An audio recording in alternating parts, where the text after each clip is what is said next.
Coucou tout le monde, bienvenue sur ma chaîne YouTube. Pour tous ceux qui sont nouveaux ici, si tu n'es pas encore abonné, bro, 6.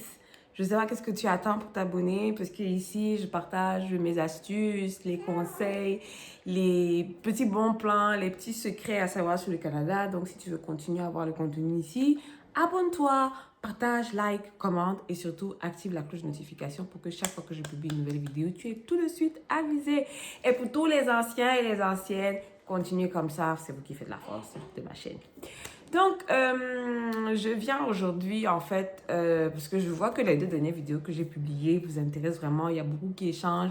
Et ça fait que de plus en plus de personnes décident de s'ouvrir pour venir me dire, oh, moi, le père de mon enfant m'a fait ci, moi, telle femme m'a fait ça, machin, machin. La dernière vidéo que j'ai postée, en fait, pour dire, en fait, qu'il y avait 2 camps qui s'affrontaient dans mes inbox, j'ai commencé à raconter sommairement une histoire. J'ai commencé à raconter sommairement une histoire et je me suis dit que j'allais finir, en fait, j'allais la raconter dans les détails. Comme ça, on va continuer un peu à débattre sur la tracherie, en fait. Il y a trop de trash au Canada.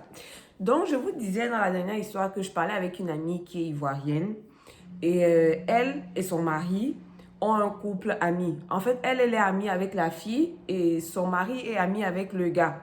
Donc, le gars était déjà à Montréal.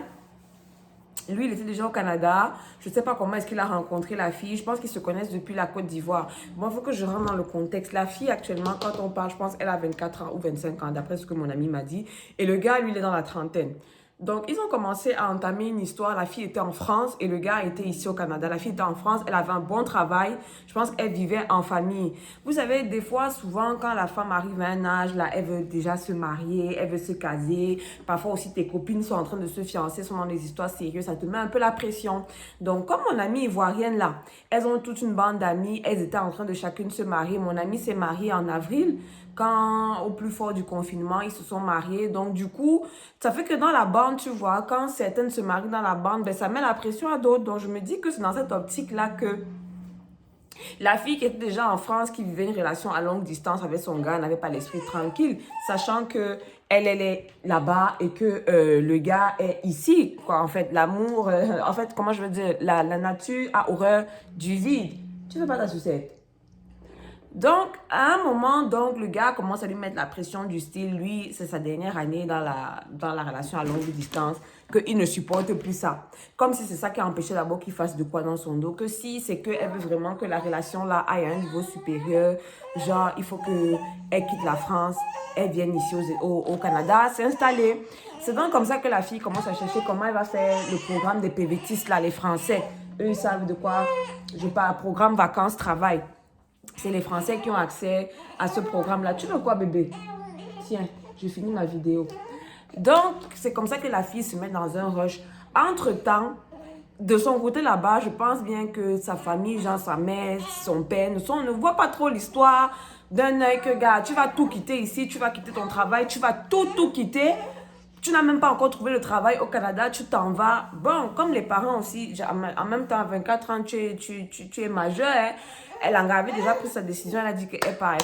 Parce que le gars lui mettait la pression que si tu ne viens pas, tu ne viens pas, gars. Moi, je vais me chercher avec une go ici.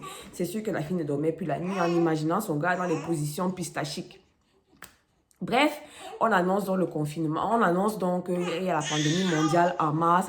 Et quand le Canada a décidé qu'ils vont fermer les frontières, genre il restait une semaine avant qu'on ferme les frontières, la Go a acheté son billet d'avion, elle a démissionné, là voilà qui arrive au Canada.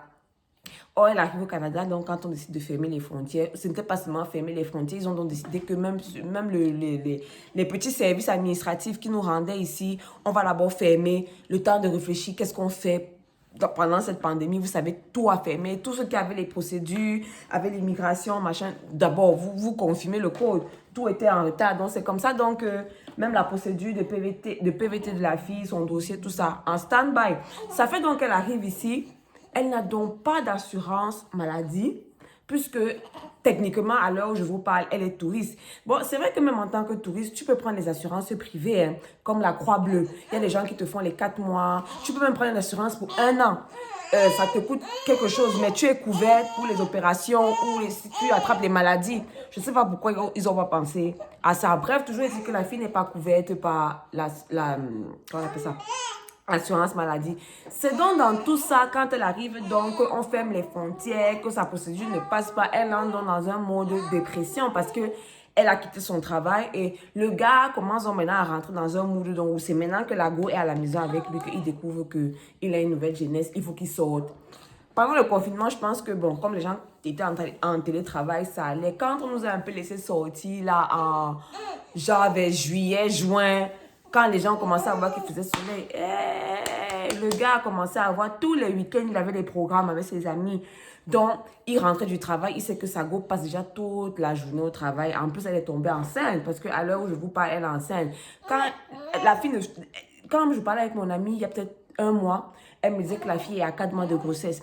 4 mois de grossesse, elle n'a fait aucune visite, aucune échographie, aucune visite parce que il n'y a pas l'assurance maladie et elle n'a pas les moyens en fait pour se payer les visites parce que quand tu n'as pas d'assurance, quand tu n'es pas couverte, la simple échographie qu'on te fait, je pense que c'est dans les $250. Si c'est que tu as une grossesse compliquée, déjà même l'hospitalisation, si c'est qu'elle va à l'hôpital, quand elle va vouloir accoucher, 2 ou 3 jours d'hospitalisation, je crois qu'elle a $3000. Si c'est que par hasard, elle a une grossesse compliquée, qu'il faut faire la césarienne, je pense qu'on entre dans les $5000. Si il faut qu'on te fasse l'échographie, si il faut que tout coûte. Donc, la fille, la première fois qu'elle a eu un petit malaise, là, elle a voulu aller faire ses visites. Elle a vu ce que ça coûtait. Elle est rentrée à la maison. Donc, à l'heure où je vous parle, où je suis en train de vous parler, si quand je parlais avec mon amie, la fille n'a fait aucune visite. Donc, elle ne sait pas si l'enfant va bien. Elle ne sait pas si l'enfant respire. C'est seulement advienne qui pourra. Comme un malheur n'arrive jamais seul, le gars travaillait pour une banque. Je pense qu'elle m'a dit qu'il travaillait pour... Je ne sais plus pour quelle banque le gars travaillait. Le gars s'est fait renvoyer. Parce que utilisation excessive de son téléphone au travail. Il y a des postes où on t'interdit d'utiliser le téléphone. Si tu fais, on t'attrape, on te met à pied. Et si tu récidives, on te renvoie. Le gars s'est fait donc renvoyer. Donc, il perd dans son travail comme ça. Et entre-temps, ils habitent dans un condo propriétaire. Le gars a pris le prêt pour acheter. Ne travaillant plus, tu as les frais de l'hypothèque à payer. Soit tu payes à chaque mois comme tu payes le loyer, soit tu payes aux 2 semaines, soit tu payes à chaque semaine comme nous on paye ici. Nous on paye notre hypothèque chaque semaine. Donc la banque vient prélever chaque jeudi de toutes les semaines. Donc je ne sais pas, le gars ne travaillant plus, ça commence à monter dans sa tête, il commence à mal parler à la fille, il commence à abandonner la fille à la maison. C'est sur Snapchat qu'elle voit que le gars est en week-end avec des filles, il amène des filles en croisière au Vieux-Port. Il amène les filles en croisière, il dit à sa go que non, il peut aider tel ami à déménager. Comme les hommes sont souvent bêtes, il oublie qu'ils ont des amis en commun. Donc, il suffit qu'elle fasse seulement le tour des Snapchat des autres. Elle se rend compte que non, les gars sont allés en week-end. Ils ont loué un bateau, une péniche. Ils ont fait venir les filles le week-end sur Snapchat. Elle voit ça. Si maintenant la fille d'autrui attrape une syncope, fait une éclampsie, peu importe ce qui concerne sa grossesse, la fille d'autrui ne peut pas aller à l'hôpital. Et elle ne veut pas dire à ses parents qu'elle est en train de vivre le feu ici. Parce que là, maintenant, je pense que même si les frontières sont fermées entre la France et le Canada, les citoyens français, peu importe où ils sont, peuvent rentrer dans leur pays. La fille ne veut pas rentrer en France parce qu'elle ne veut pas que sa famille sache que ça indemne, que le gars est en train de franchement l'indemne. Donc, comme je dis souvent, il y a souvent ça. Il y a le regard des autres, il y a la peur de la solitude, il y a la peur de recommencer qui fait souvent que nous sommes des proies très faciles pour les hommes qui sont dans le but de jouer trash. Donc, le gars l'a fait venir ici disant que non, c'est quand il va venir ici là que ça va accélérer leur projet de mariage. Il devait se marier en décembre, comme je vous ai dit. Voilà, décembre qui est demain là. Il y a mariage à tabé, que tabé, il n'y a plus. Donc, c'était comme pour dire que oui, vous dites qu'il faut toujours écouter les deux côtés. Je ne suis amie avec personne. C'est même pas la fille, même. C'est même pas la protagoniste même qui m'a raconté l'histoire. C'est une amie au couple. Je n'ai pas de parti pris. Vous-même, quand je vous raconte l'histoire là, comment un gars sait que ta go travaille là-bas, tu sais qu'elle n'a pas encore trouvé le travail. C'est quand on commence à entrer dans une pandémie que tu lui mets la pression, elle abandonne tout. Pour que maintenant tu viennes donc la malaxer. Au lieu maintenant que vous soyez donc 2 à 2, comme tu as dit que tu voulais qu'elle vienne, c'est maintenant que tu l'abandonnes. En plus, elle porte ton enfant. Elle n'a pas les moyens, la couverture pour faire les visites. Toi, tu paies aussi ton travail. Au lieu que vous vous serriez les coudes pour vous dire que bon, les temps sont du chat et magot, c'est encore là que c'est encore là que... Mais ça, Ça, c'est pas pousser la fille de tuer au suicide, tu sais que c'est quoi? Vous-même, dites-moi. Vous-même, dites-moi. Donc, voilà à peu près. Je vais laisser la vidéo ici. Je suis tellement impatiente de lire vos commentaires sur cette histoire. On va débattre. Bisous.